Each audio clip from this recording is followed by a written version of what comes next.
What's up everyone, Howler here, coach of your Delta Gliders. Today I'm bringing you the draft analysis for the new league that I'll be uploading to the channel. This is for the PAC Tier 3 and Below League, PAC standing for Pokemon All-Star Competition. PAC is commissioned by our buddy Sventoon, who has been in lots of different YouTube leagues recently, and including UPBA, where we fought him in week 10 of the regular season. He's been a good friend for a long time, since the LET days, helps out in the front office every now and then. So yeah, this is going to be a non-upload required league, but I am uploading it for the love of the content. There are 12 coaches in the league total, some with YouTube channels, some without. I'll scrap for as many links as I can get and put them in the description for you.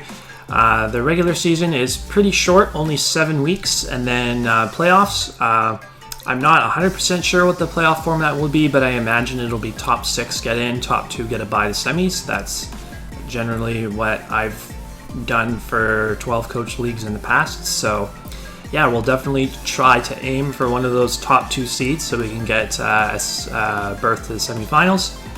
Unlike the most recent league that we just wrapped up, being UPBA, I actually got to draft this team for myself. And let me tell you, I was not messing around with this draft. I was going into it trying to draft the best team I could possibly draft. I've been known to draft unconventionally in the past. I don't believe I did that here. I definitely took some mons that you don't see drafted all the time, but of course you're going to see that in a tier 3 and below draft anyways. So I'm definitely hoping to reestablish the damage I can do when I have my own draft at my disposal. This is really, when you think about it, the first time I'm drafting my own team since like late February, early March, back when APA Academy and NCP Season 5 were starting up. Unless you count the draft for the NCP SummerSlam, I did draft that myself, but that was only one game. That wasn't for an entire season. So I think we've got a super cool team. We're going to hop right into it in a bit. If you are new, please consider subscribing to the channel. We are 10 subscribers away from hitting 200. If we could hit 200 before the end of 2021, that would be awesome. So yeah, encourage you to hit that sub button. Battles are going to go up on Fridays, so you will see the week 1 battle in less than a week from now. So I hope you're looking forward to that, and let's dive into our team. So this was a pretty standard tiered draft with 5 tiers. Instead of tier 1, 2, 3, 4, 5, they're just called A, B, C, D, E. And then you have, so you take 1 A tier, 1 B tier, 2 C tiers, 1 D tier, and 1 E tier, and then you have 400 free points. You know, the common values that you would expect, A being 180, B being 120, C being 100, D being 60, and E being 40. So usually these types of drafts, you have 11 mons that you would draft, but because there's like no mega slot or no Gigantamax slot, it's just, you know, that slot gets removed from the equation and you're drafting 10 mons. So I had the 9th pick in the draft, and before I tell you what I picked, I'm just going to list off a few of the mons that were taken in the first round before me.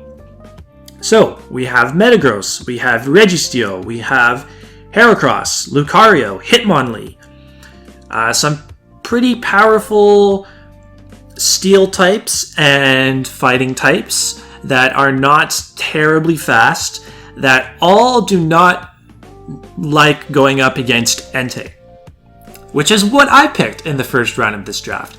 Now, Entei this pick was mainly inspired by how amazing this thing is in VGC Series 10. I've been watching a ton of VGC Series 10 content on YouTube, and Entei is so good mainly because of its inner focus ability. In VGC, inner focus prevents you from being flinched by fake out or intimidated. So that's really nice, knowing that any opposing intimidators trying to switch in on Entei will not be lowering my physical attack, and I'll still be doing lots of damage to them regardless. At base 100 speed, base 100 speed really isn't that great, and it's kind of average. I think you need quite a few Pokemon that are higher than base 100 in like standard formats. But in tier 3 and below, base 100 speed is actually very, very good. Like a lot of the middling speed Pokemon like Heracross and Lucario that got taken before me, those get outsped by Entei. Normally those would be outspeeding a lot of what you're going up against in the format, which makes them really scary to go up against, but not so much when I have an Entei, such a powerful wall breaker to bring in, outspeed those threats, and be able to threaten wall breaking power of my own. Sacred Fire, one of the best moves, probably the best fire type move, period. Pretty darn accurate. It is only 95% accurate. It doesn't make physical contact though, which I really like because you won't be taking Rocky Helmet Chip. Extreme Speed, really good priority move. Such well-rounded stats, great bulk. It gets set up in the form of Calm Mind, Agility, Flame Charge, and Curse. Not the most prolific setup mon. Most of the time it's going to be a really strong wall breaker. But I think it's a really, really good start. Like, Entei, just right off the bat, you look like this is not an easy mon to be prepping for on a tier 3 and below, with a tier 3 and below squad. I mentioned Sacred Fire being one of the better moves in the game. Opponents, my idea with this draft was taking opponents' fear of getting burned by Sacred Fire into account. Was hoping that maybe that would deter the opponents from wanting to bring their physical attackers because they don't want to get burned by Entei's Sacred Fire. So let's try to draft a little bit more special bulk around Entei and see how that plays out. So you'll see some of that come in some of the later picks of the draft. But for now, I'm going to move on to my second pick, which was Whimsicott. So what does Entei not like going up against? Water types, of course. Let's grab a grass type. This is going to be the fastest Pokemon on our team. So right off the bat, we have base 100 and 116 speed tiers, which I think are really, really solid. There's nothing. So these are the Entei and Whimsicott, in fact, are the two fastest Pokemon on my team. I didn't get anything else above base 100 speed. I think that's okay. Maybe I will regret not having a little bit more speed on the team, but we do have speed control with this Whimsicott, giving us Prankster Tailwind, the rest of our team Prankster Tailwind, so that we can outspeed things that we may not otherwise be outspeeding.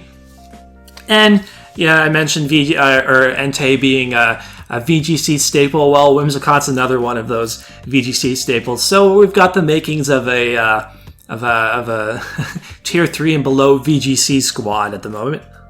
The other things I liked about Whimsicott, gives me a defogger right away. I don't want Entei to be chipped down by Stealth Rocks very easily, so getting a defogger super early on is great. Also starting a pivoting core, so we can pivot out on incoming steel types that are switching into Whimsicott, click U-turn on those coming in, and then get in our Entei.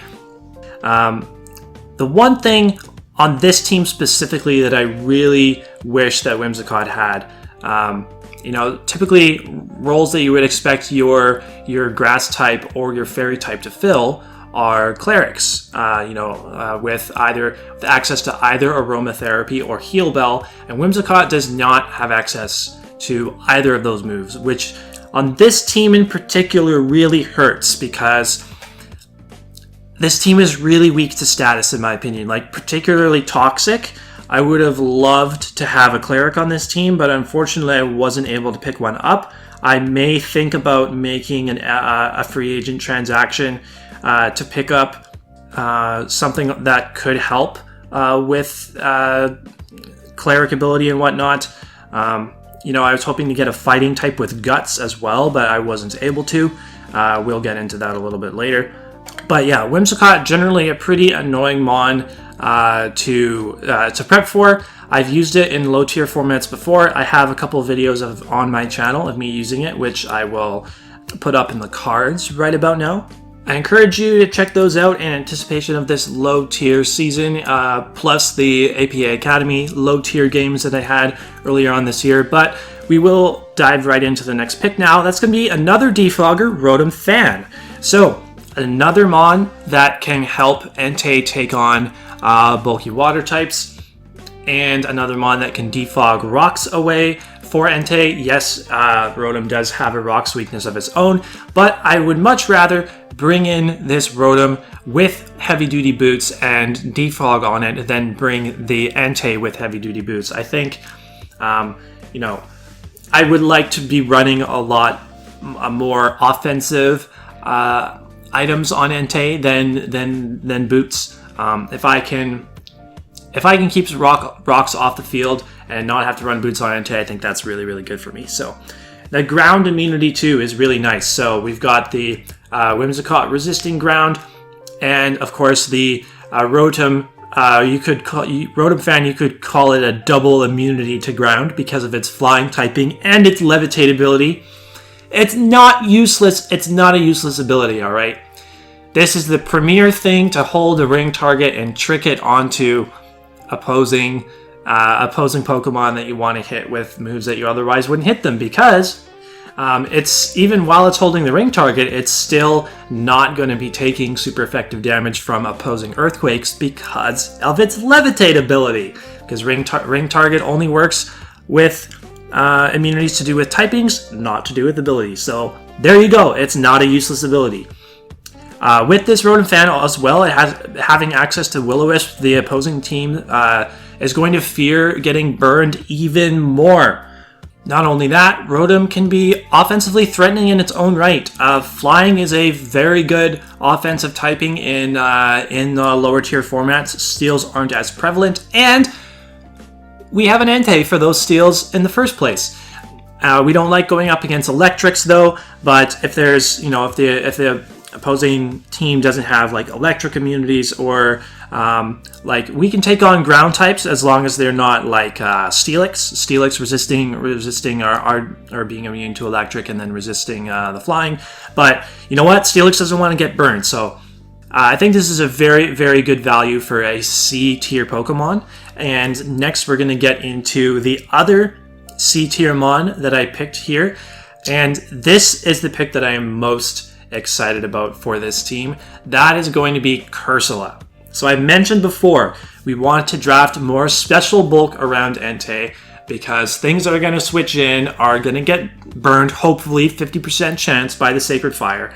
So special attackers are going to be what most opponents are going to try to break through my team. Well, Cursula, generally not seen very much because of how slow it is and how frail it is on the physically defensive side, but base 130 SPDEF is incredible. Its special attack is also stupid high. It has the same special attack stat as Spectrier for comparison's sake, and it has a hell of a lot more coverage options than Spectrier does. Fire, Water, Grass coverage with Burning Jealousy, Hydro Pump Scald, or Giga Drain. It has access to Ice Beam, Power Gem, and Earth Power. This is also the first Stealth Rocker we have on our team. Another weakness of this team: hazard setters are not the most viable hazard setters, I will admit, but this does get access to Stealth Rocks if we ever need them. Cursula is another mon that can burn the opponent because it does get access to Will-O-Wisp, and if we can get our opponent's status, Hex is going to be hitting Stab Hex, base 130 power ghost move coming from 145 special attack. Stab, of course, just going to be doing an incredible amount of damage to our opponents. Another awkward thing about Cursula, its abilities, not really the greatest. You know what? They can be useful in certain situations, but a lot of the time you just kind of wish that it got Cursed Body instead, which is Galarian Corsula's hidden ability. Once it evolves into Cursula, it actually becomes Perish Body. So both of these abilities are dependent on opponents making physical contact with Cursula, which you don't really want because of how frail Cursula is on the physically defensive side. And it's really most of the time just too slow to take advantage of a speed boost it might get from weak armor, unless you couple that with sticky webs or Tailwind Whimsicott or something like that, but that's just not going to be working out most of the time. Perish Body also can be useful because it does get a trapping move in Whirlpool, so you can trap the opponent in as they make physical contact with you. Perish Body activates, you have Strength Tap for recovery, constantly lowering the opponent's physical attack as well. If you can stay on the field for long enough to, trap them in as their Perish counter ticks down, Perish Trap sets are an option with this Pokemon if you can, if it can withstand enough physical hits, assuming, because they have to proc you, they have to make contact with you to proc the Perish Body in the first place. And it doesn't get as much, it doesn't get super effective coverage on the special side, at least for dark types that are the biggest threat by far to Cursula, but it does have a very respectable base 95 physical attack stat and access to Leech Life and Revenge. So it's not totally walled by dark types if you are in a pinch and need a way to take out those dark types, lure them in and take them out. Now moving on to our next pick, I mentioned wanting to take a fighting type with Guts, but I was realizing, looking at the tier list and thinking about some other mons that I wanted to take in the higher tiers in the later rounds, that I wasn't going to be able to get a high tier fighting type because I valued some other mons more that were higher tier, so I was going to have to dip into the lower tiers to pick up my fighting type. And there was no replacement for this. I had to take Graplocked from D tier right now. Otherwise, I would not get a decent fighting type, and that was really important to me because I want Cursula to put in some work on this team, so I need a fighting type that can take on the dark types that otherwise threaten Cursula with super effective damage. Technician is a good ability for it. A couple moves that get boosted in power by Technician being Brutal Swing. So it doesn't get knockoff, but it does get Brutal Swing. So it'll be a base 90 power dark type move to hit ghosts and psychics. Circle Throw, which is super nice because if this thing can force switches and we get some hazard stat going, even though our hazard setters aren't the best, Circle Throw still a really good move if we connect, and if we're dealing increased damage with Technician, that's always a plus. Power Up Punch as well gets boosted to base 60 power instead of base 40 power, so a decent way for us to deal damage while boosting our attack stat at the same time.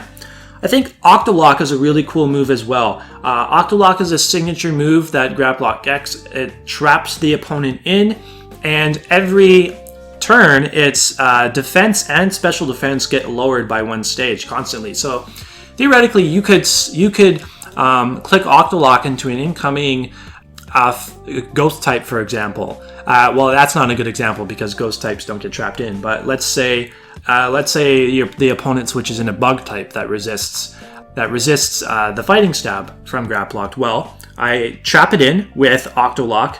I can substall you so that your defense keeps lowering and lowering and lowering. I have access to the Pain Split with Graplocked as well. So after I stall out some turns with the Substitute and the Octolock, I can regain the HP. And then once your defenses are so low that you can't even take my Stab Fighting type move, I can take you out. I think that's a really cool way of using Graplocked. We also have access to Sucker Punch, not boosted by Technician, but another form of priority to in tandem with Entei's Extreme Speed. We get water coverage as well, because this thing, when you encounter it in the wild, is usually in the water. I really wish this thing got Flip Turn though. It gets a whole bunch of different water type options, including Octazooka, otherwise only used by like Kingdra and Octillery and whatnot. No Flip Turn is kind of disappointing. Again, the only non-water type Mon that gets access to Flip Turn is Dragalge. But they really could have given it to Graplocked as well. I think this would have made Graplocked a lot better than it is if you could use it as a bulky pivot. And it would also be a lot better if it got Guts as an ability as opposed to Limber. Again, I mentioned on this team is pretty weak to status. And if I could have my fighting type have Guts to come in and be a status absorber and then threaten with a ton of damage, I think that would have made this team a lot better too. But I wanted my higher tier Mons. As you will see, the next Pokemon that I took is Gastrodon from B tier. So that's 120 of my free points gone. And Gastrodon on this team it fits in so well from a typing synergy standpoint. And it would be so hard for my opponents to break through the first 6 Mons that I've drafted already if Toxic weren't so good against them. However, if I can somehow avoid getting Toxic with the Gastrodon, then this thing could just, in theory, 1v1 your entire team, especially in a low tier format where the power coming from the opposing Pokemon isn't as great as you would see in standard draft. Again, this is another Mon where its bulk leans more towards the special side. It can be used as physically defensive, although as you can see, its SPDEF is quite a bit higher than its physical defense. Really, its bulk comes from its huge 111 base HP stat. Another downside to Gastrodon being a ground type that doesn't get access to Stealth Rocks. I mentioned before the hazards on this team not the greatest. That's kind of what happens when you opt for Gastrodon as your ground type. But you know what? Grass types not having fun against my team whatsoever. In terms of going up against Rotom-Fan and Entei, plus another A-tier Mon that I picked in the last round. Grass types generally not matching up super well against my team, and I don't know if you're gonna have to find other ways to break through Gastrodon. That could potentially be Freeze Dry, but then once again, I have an Entei. Are you going to bring your Ice type with Freeze Dry? Tough to say. A couple of other good moves that Gastrodon has access to, Yawn and Clear Smog. Pretty anti-setup moves. Couple that with Whimsicott having Prankster Encore. I think we're able to deal with setup threats pretty well for the most part on this team. Now, at this stage, I've basically got my top 7 Mons penciled in. The 6 you see now, and then another A-tier Mon that I'm saving for the last round. So the next 3 picks are going to be more complementary pieces. I have to pick an E tier, and since I plan on taking another A tier, I'm going to have to take a second E tier for part of my free points. So I'm going to take 2 E tiers back to back now. The first one is one that I knew I wanted once I got Cursula. Basically, it's going to be Porygon.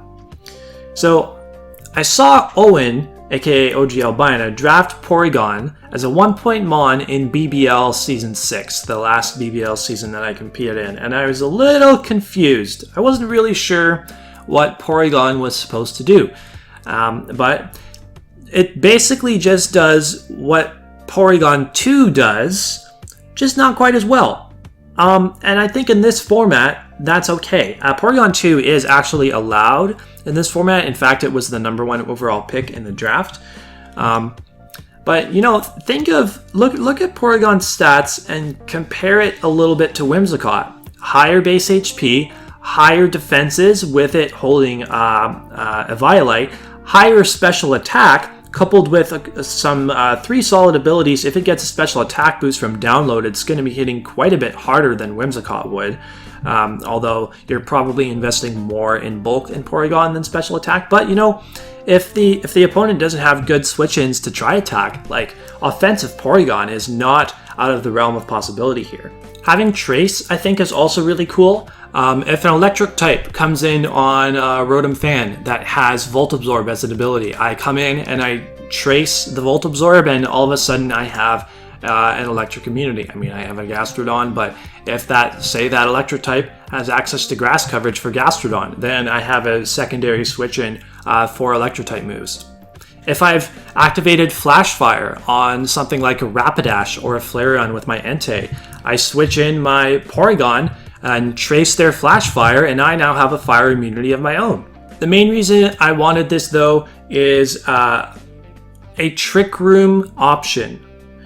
Again, I've mentioned I want Cursula to thrive on this team, so having something like Porygon that's decently bulky can come in, take a hit, set up Trick Room, and then potentially teleport out. Use this as kind of like a low tier bulky pivot to get our other mons in safer without taking damage. I think this is a good E tier pick for a low tier league, especially, and could do well on this team. Another normal type in E tier that I could have taken would have been Lickitung, and Lickitung would have given me the heal bell that I needed for this team to not get decimated by Toxic. But Lickitung was taken, not really sniped. I knew that I wanted to take Porygon early on, but to keep that, if I were to make an FA or a free agent move later on for a Cleric, the Lickitung would have to be a trade, a 1-for-1 for Porygon if that were ever to happen. But I did have another move in mind, and that would be potentially getting rid of my next pick, which was Whirlipede. So Grounded Poison to soak up Toxic Spikes, gets access to Toxic Spikes of its own, can also set regular spikes. That's pretty much all that this offers. It offers no offensive pressure whatsoever. Its offensive stats are super, super low. It at least is not total setup fodder. It can lower opponent's special attack with either Struggle Bug or Skitter Smack, depending on how much I value hitting my attacks, because Skitter Smack can miss, which is really dumb in my opinion. And its low base HP coupled with Endeavor and Speed Boost also could potentially come in handy. If I need to switch this in to take a hit from something, I can just stay in, set some hazards. If they have no good way of getting rid of it, then Whirlipede's a good bring. If they do, then Whirlipede's not really a good bring. Get some speed boosts, click protect to make sure that we can get even more speed boosts and outspeed whatever we need to outspeed. And then, boom, we've taken enough damage, we've set our hazards, we click Endeavor, and we bring the opponent down to a low amount of HP where it can get picked off by anything else in our team. I kind of felt pressured into making this pick just because the hazards on my team are not super strong. This is definitely the pick I'm least confident about, and I for sure grabbed this around too early. You'll see with my next pick, which was Thievul, which is going to be our dark type, that I should have absolutely taken Thievul the round before Whirlipede. I actually wasn't necessarily sure if I needed a dark type on this team. I didn't think that setup psychic types were going to be a huge problem going up against stuff like Cursula and Encore Whimsicott. But I think the wiser thing to do is just to draft the dark type and then realize mid-season that you may not necessarily need the dark type and make a free agent transaction from there, rather than not draft a dark type at all, and then all of the relevant dark types are off the board, and then you find out, oh shit, I could use a dark type on this team, but there are no good dark types to pick up. So I think picking Thievul is a decent option here.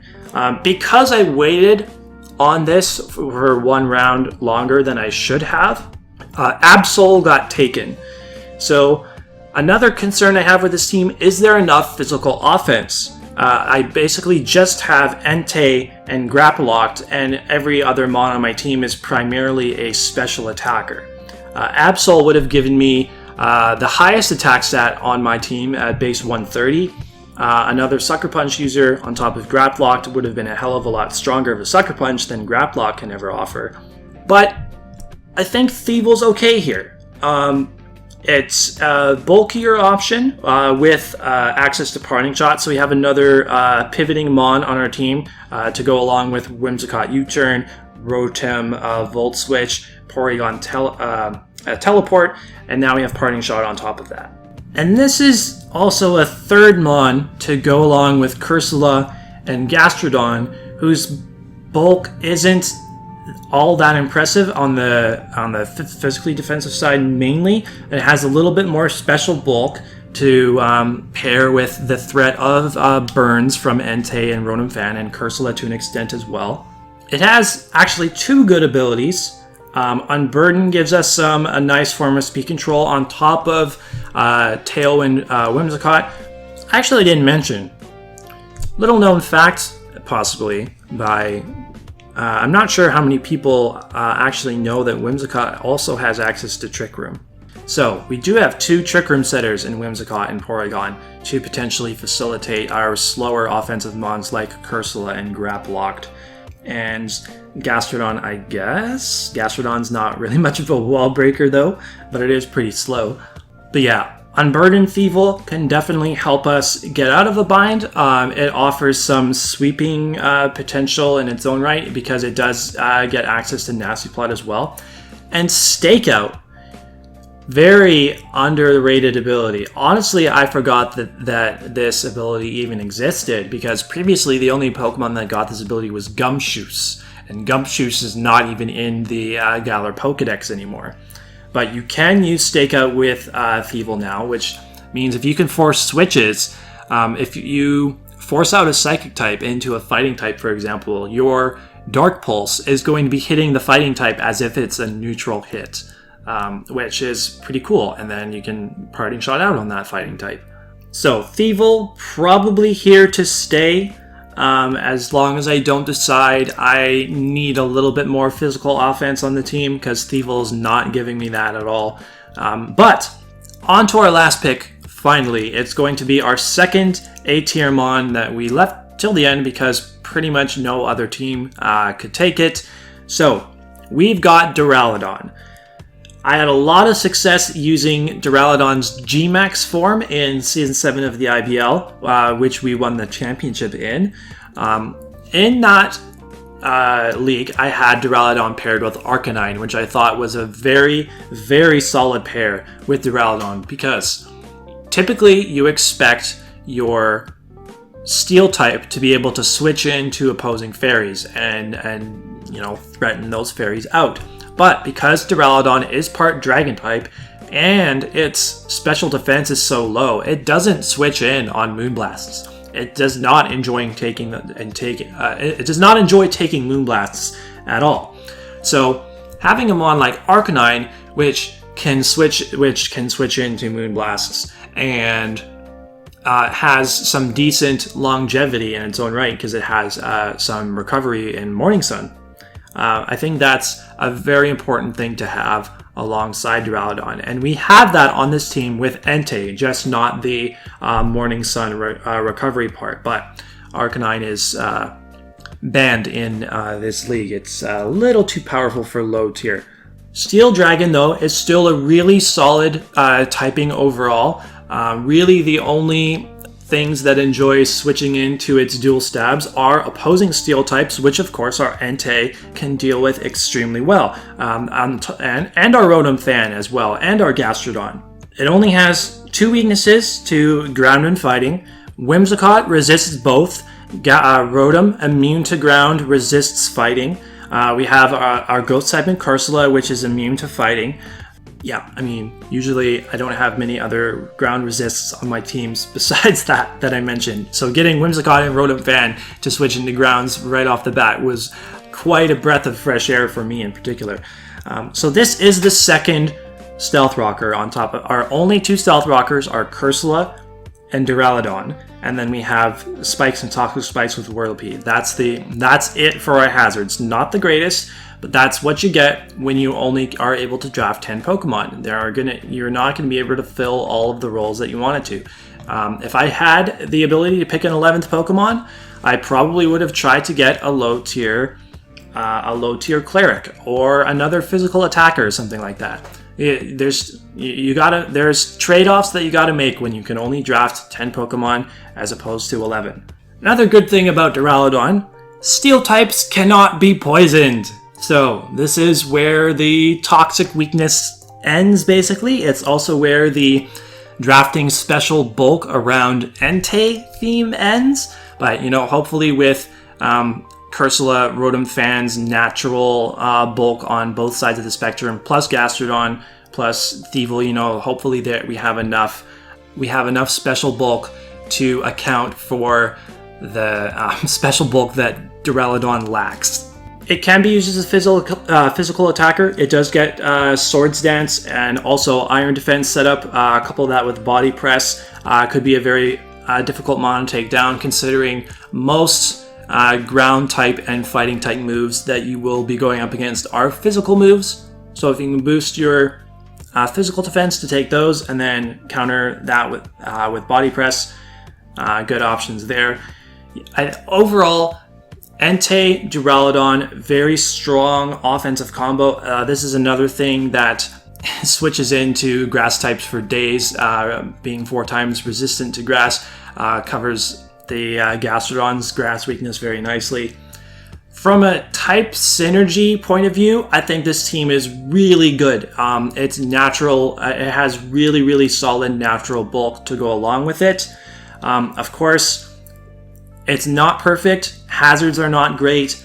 It lacks a cleric. Maybe not as much physical offense as you would like to see, but I'm hoping Entei can really carry the team in the physical offense department. But yeah, what do you think of my team? You can let me know down in the comments below. I hope you're looking forward to seeing the battles go up on Fridays. In the meantime, follow me on Twitter. Join my Discord server. There should be a link to my Discord server down in the description below. Not a terribly active server, but we do chit chat every now and then. And as well, also follow my Twitch channel, which I haven't been streaming as much over the last 2 months or so, but with Shin Megami Tensei coming out next month, I'm definitely going to be doing a lot more streaming, and I do plan on doing a bit of a special Halloween stream as well this coming weekend, which I haven't fully decided on exactly when that will be, but yeah, follow the channel, turn notifications on, and that's something that you can look forward to. So thanks again for watching. If you enjoyed, make sure to leave a like, subscribe to the channel, comment down below, let me know what you think of the team, and we'll be back on Friday for the Week 1 battle.